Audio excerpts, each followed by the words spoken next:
Ousted Syrian President Bashar al-Assad is not the first autocratic leader to have been forced to flee his country.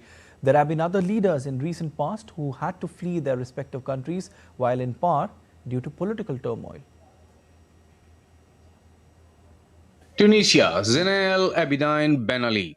After weeks of protest sparked in December 2010, Ali fled on January 14, 2011 for Saudi Arabia, ending 23 years in power.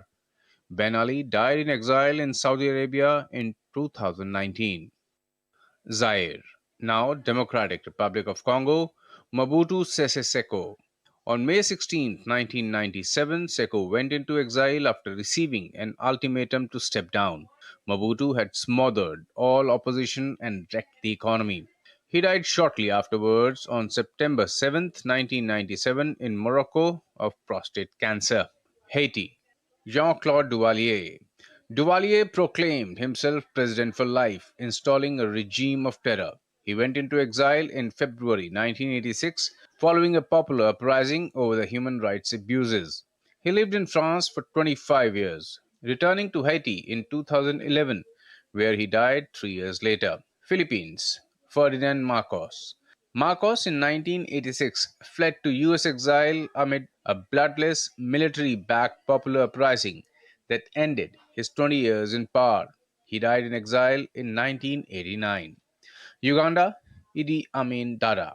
Amin seized power in Uganda in 1971.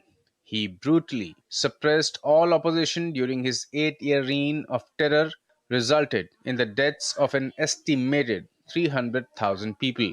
Overthrown in a 1979 coup, he died in exile in Saudi Arabia in 2003. Iran, Shah Mohammad Reza Pahlavi. He acceded to the throne in 1941, was accused of authoritarianism. He was criticized for his modernist reforms. He fled in 1979 after months of protests.